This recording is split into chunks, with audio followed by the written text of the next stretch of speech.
I'm not about to play that game with you, because if you do it once, you're going to do it again. And fool me one time, shame on you. Fool me twice, can't put the blame on you.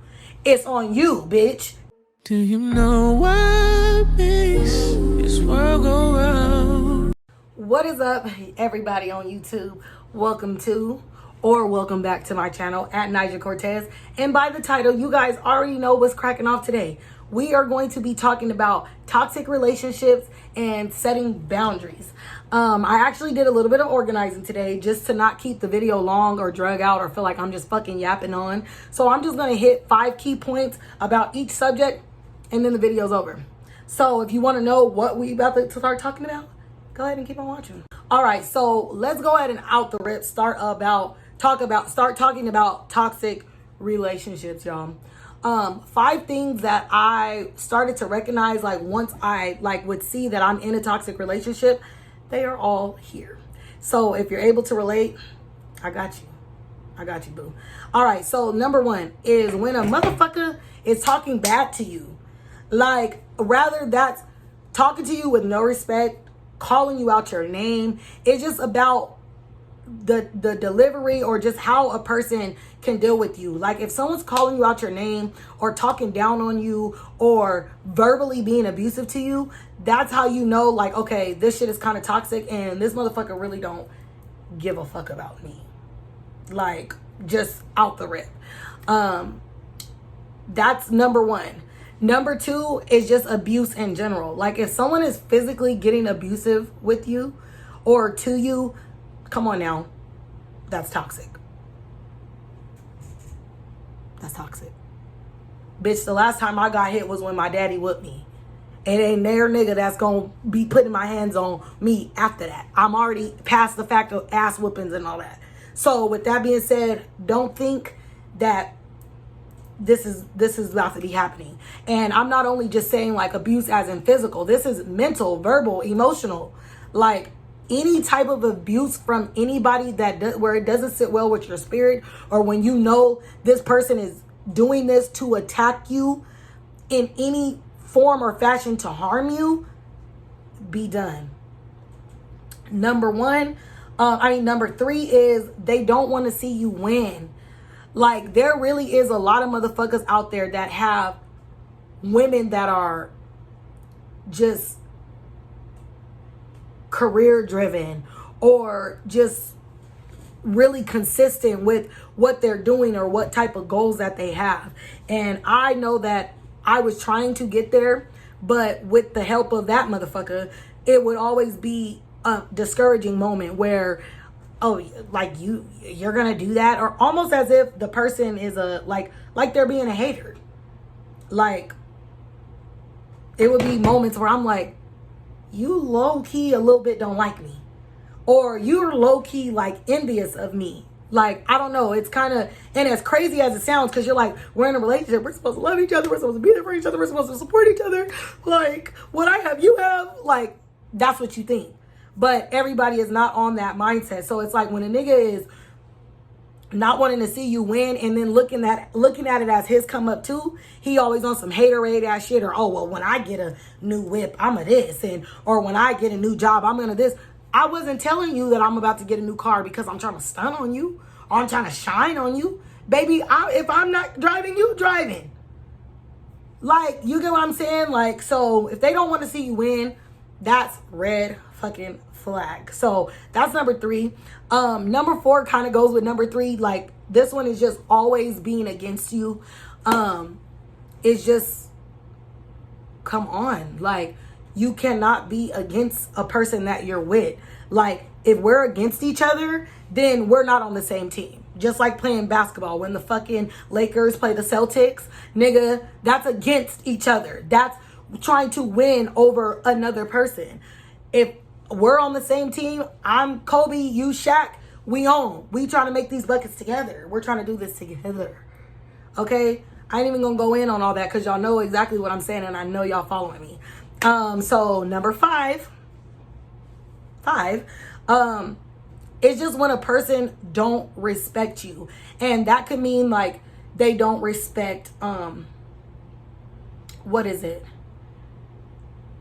your privacy. They don't respect how you feel or your thoughts, or they just have no respect whatsoever. Like, come on, ladies, you guys are able to recognize when someone does not respect you.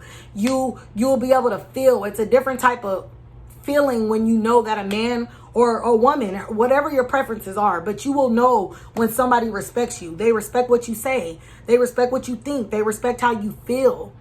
They respect you for being you. Like, respect can go really, really, really far, and it can go like it could be anything. You need to respect my ideas. You need to respect my goals or which routes I want to take in life. Like, all of that goes hand in hand. So that concludes number 5 of toxic relationships. I could do another video on toxic relationships because really you can go on and on about the shit, but I don't want to make this video toxic because we gonna leave them motherfuckers where they at. So let's move on to setting boundaries.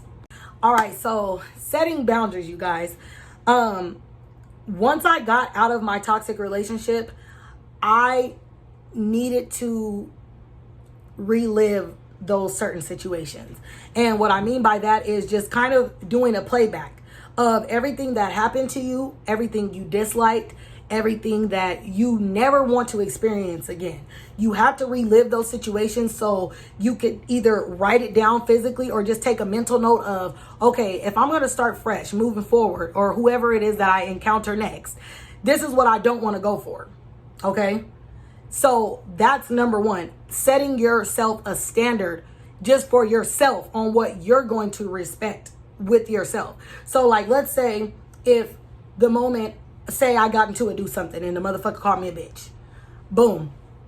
With your list of boundaries and just knowing what you're not going for, that's when that motherfucker is completely cut off. And like, you're saying, oh, and that's women's problem. Like, oh, he only called me that once, or that was his first time. It doesn't matter. One time will turn into 2, 3, 4, 5, 6, 7, and then a trillion times once you're with this toxic ass motherfucker for years and years and years.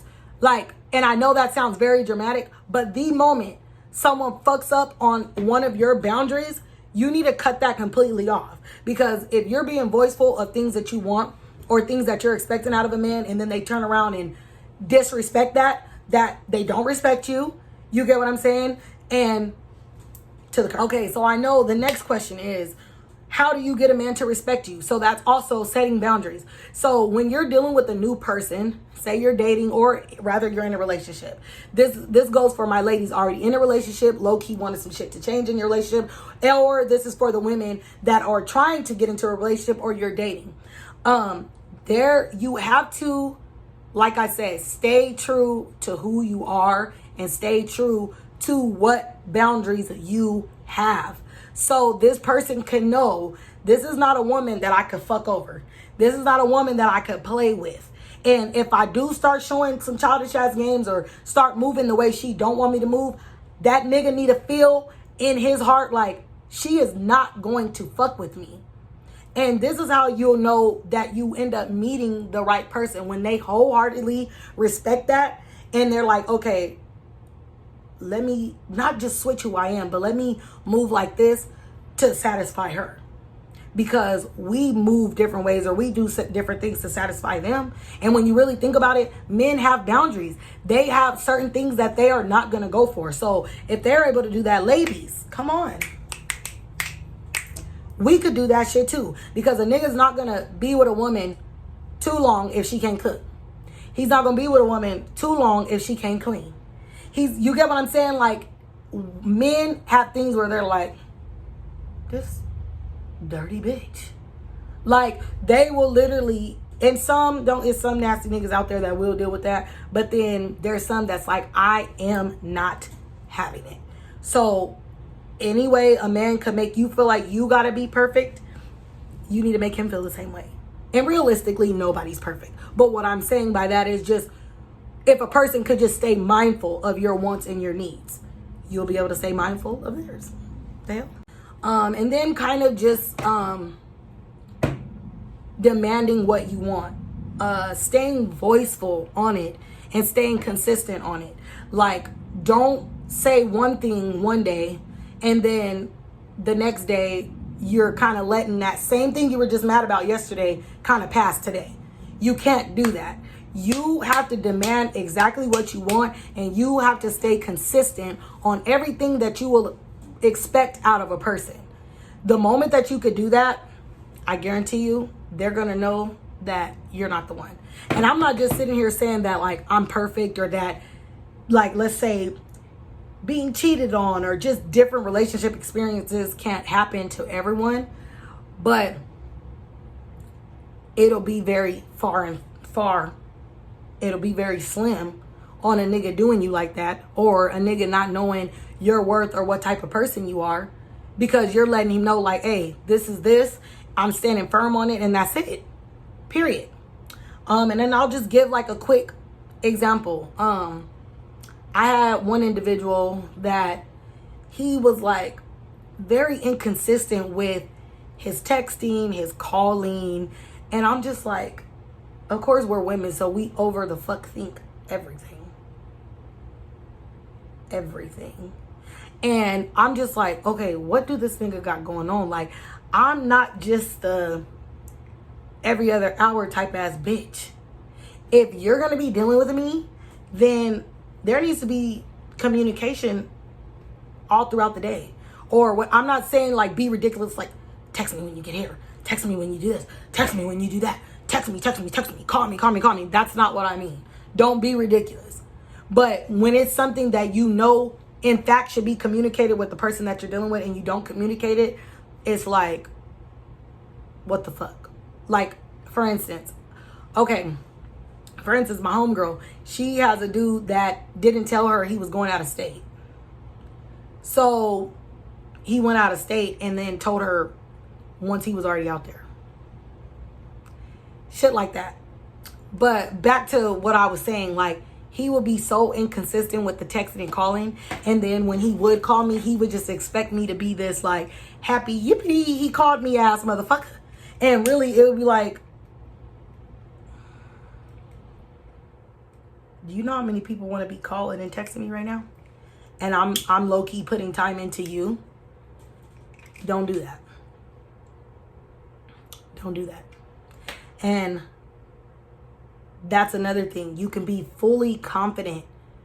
Like, setting a boundary too means just being fully confident in who you are, what you stand for, being verbal on what it means to you and how serious you are about it.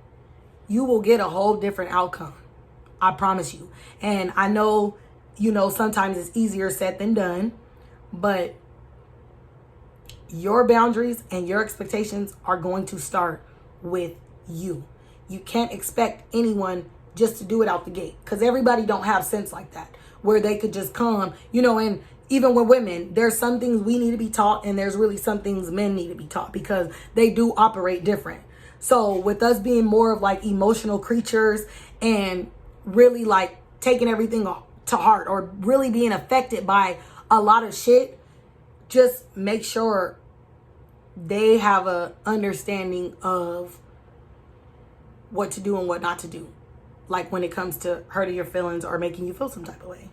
And the moment you find a nigga that could do that and be mindful of that, that's how you know you're doing something. Just real quick.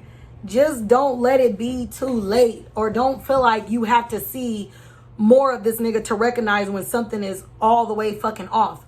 Know when something's off, call that shit. Know that this nigga's gonna be full of shit out the gate. So then that way you're not even affected. You're not hurt. And I know that like sometimes a man can show you, something one day, and then they show you a whole different person the next day. And this may happen, like he may be good to you for 3 years, or he may be of what you've expected or what went with your boundaries, and then now he's totally flip-flopping. And all I'm saying is, give the credit where credit is due, and the moment he drops the ball, let that nigga go. So I just had to come back and say that, because I know there's the what ifs, there's this, there's that. All I'm saying is, the moment a boundary gets broken or crossed or disrespected, cut that nigga off. I'm not about to play that game with you, because if you do it once, you're going to do it again. And fool me one time, shame on you. Fool me twice, can't put the blame on you. it's on you, bitch, because you let that nigga do that shit again. So if you don't want to have this process that so many of us experience and we keep going around like we're some fucking hamsters on a wheel, then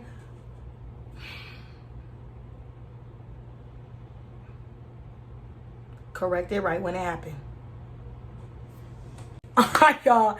So at the end of that video, I know I got a little turn, but come on, you guys. I really hope that like I help somebody, because we have all been there before. And even if you haven't been there before, it could be you too, you know? So I just want to give like tips and tricks to where whether you're in it or whether you're about to get in it or what have you, you're experiencing it, like just try to follow these steps. I promise you guys, you will get the right outcome. I was looking outside, somebody was outside my window, but you will get the outcome that you're looking for. And just like they'll say like, oh, all women are the same. Like most of the time, men's thought process are different, but the same in regards to like training them. And I'm not like, you know how they say, oh, all men are dogs. Like that's not meaning like, oh, he's a dog because he's a cheater. He's a dog because he's this. I'm just saying that to say like men need to be trained. Like you're the trainer. Just like he could train you. So I'm not making it one-sided, but for that right person or that right something, or just when the whole motive of what you guys are doing is for the greater good, like it's going to flow. Like when you guys have that understanding, that same, like it's just going to be perfect. And I know because I'm with my boo, my lifer, and we'll get into that in the next video or just when y'all want to talk about it. But I'm telling you guys, I've seen it all. I've came from what I thought was good for me to it not being good for me, from being respected and disrespected. I've gone through fucking deployments. Like I can just go on and on with what type of relationships I dealt with and didn't really benefit out of it, none whatsoever. And now God has blessed me with someone that is like wholeheartedly for me. He is a team player. He is my Kobe to my Shaq. He is my Kobe to my Lakers. Okay, like, and it's a really great feeling. And I got here with everything that we talked about today. So if y'all want to see me again or whatever, I know y'all do, like, comment, share, and subscribe. And I'll see you in the next video.